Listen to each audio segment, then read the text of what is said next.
미국 힐링 커뮤니티 교회에서 많은 분들이 은혜를 받으시어 삶의 지혜를 얻고 새로운 삶을 살게 되었던 손동원 박사님의 바이블 메시지 내용입니다.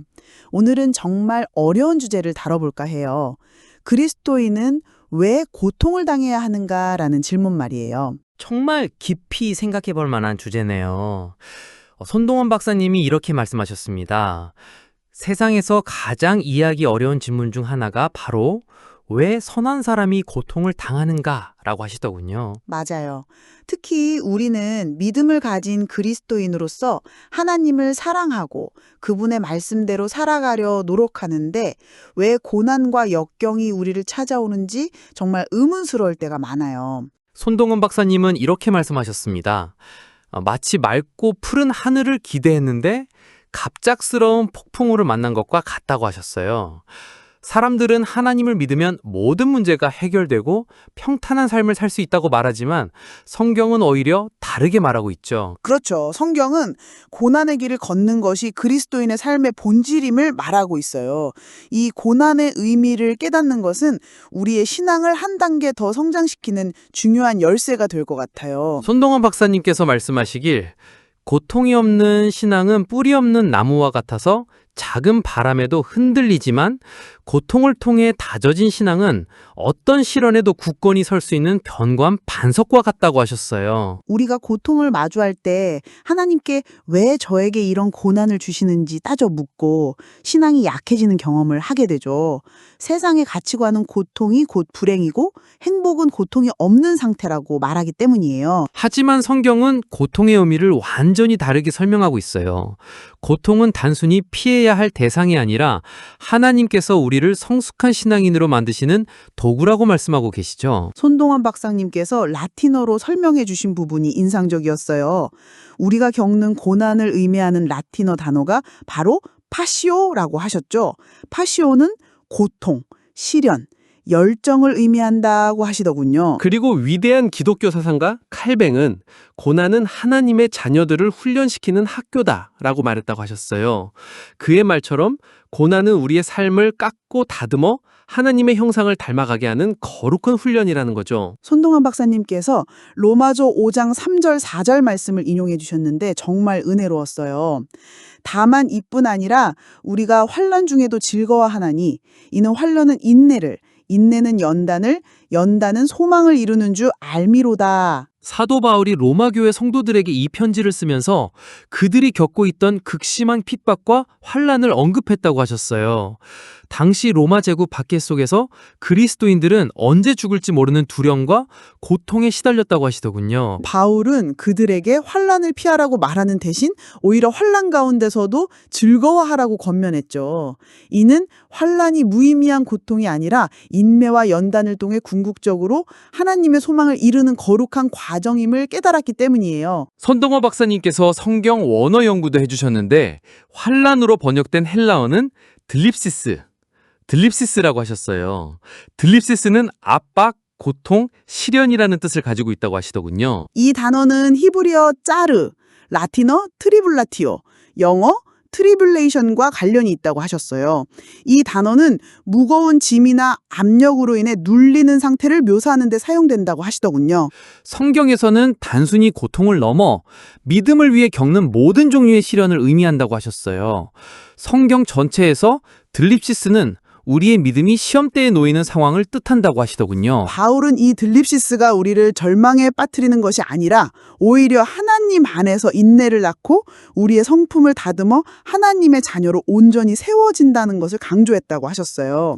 성동원 박사님께서 세 가지 핵심 메시지를 말씀해 주셨는데 첫째는 고통은 그리스도인의 인내와 연단을 위한 하나님의 도구라는 것이었어요.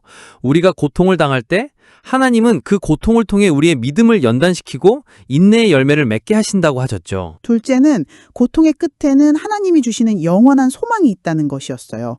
환난은 우리를 연단시키고 그 연단은 우리에게 영원한 하나님의 소망을 바라보게 한다고 하셨어요. 셋째는 고통은 우리를 그리스도와 더욱 깊은 관계 속으로 인도한다는 것이었어요. 우리가 겪는 고통은 예수님께서 겪으신 십자가의 고통과 연결되어 있다고 하셨죠. 송동환 박사님께서 욥의 이야기도 들려주셨는데 정말 은혜로웠어요.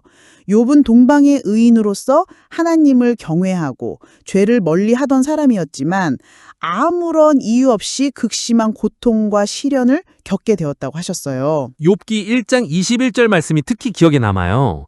이르되 내가 모태에서 알몸으로 나왔사온즉 또한 알몸이 그이로 돌아가올지라 주신 이도 여호와시요 거두신 이도 여호와시요 여호와 이름이 찬송을 받으실지니이다. 욥기 42장 15절 말씀도 감동적이었어요. 내가 주께 대하여 귀로 듣기만 하였사오나 이제는 눈으로 주를 배웠나이다. 욥은 고통을 겪은 후에야 비로소 하나님을 더 깊이 알게 되었다고 고백했다고 하셨어요. 사도 바울의 예도 들려주셨는데 바울은 복음을 전하다가 수많은 고난을 겪었지만 매도 맞고 감옥에 갇히고 굶주림과 헐벗은 가운데서도 믿음을 잃지 않았다고 하셨어요. 송동환 박사님께서 실천 원칙도 3가지로 정리해 주셨는데 첫째는 고통 속에서 하나님의 주권을 인정하라는 것이었어요. 로마서 8장 28절 말씀을 인용하시면서 우리가 알거니와 하나님을 사랑하는 자, 곧 그의 뜻대로 부르심을 입은 자들에게는 모든 것이 합력하여 선을 이루느니라고 하셨죠. 둘째는 고통 속에서 기도로 하나님과 깊이 교제하라는 것이었어요. 빌립보서 4장 6, 7절 말씀 읽어주셨는데 아무것도 염려하지 말고 다만 모든 일에 기도와 간구로 노히 구할 것을 감사함으로 하나님께 아뢰라.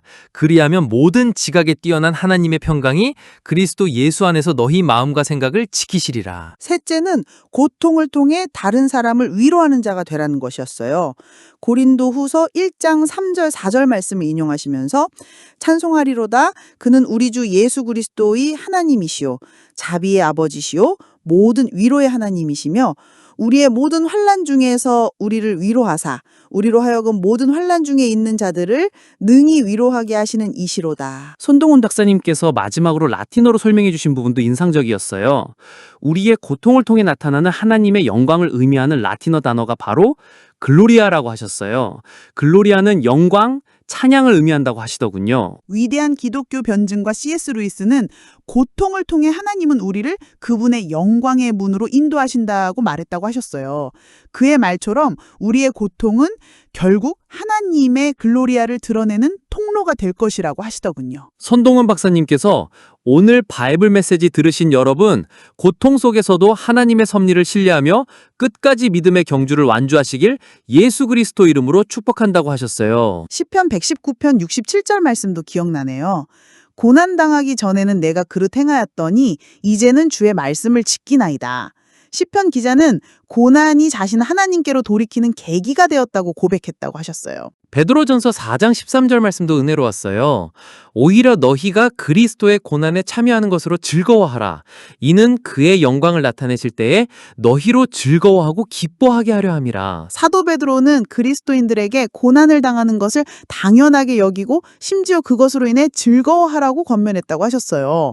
이는 우리가 겪는 고난이 그리스도의 고난에 동참하는 영광스러운 일이기 때문이라고 하셨더군요. 손동원 박사님께서 정말 깊이 있게 말씀을 전해주셨네요. 고통이 무의미한 것이 아니라 장차 그리스도께서 다시 오실 때 받을 영광과 연결되어 있다는 말씀이 특히 위로가 되었어요. 그렇게 은혜로운 메시지를 나눠주신 손동원 박사님께 정말 감사드려요.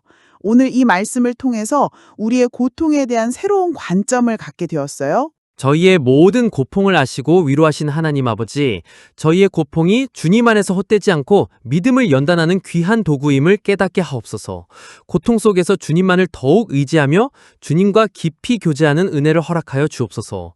저희의 삶을 통해 주님의 영광이 드러나기를 원하며 저희의 삶을 주님께 온전히 드립니다. 예수 그리스도 이름으로 기도합니다. 아멘.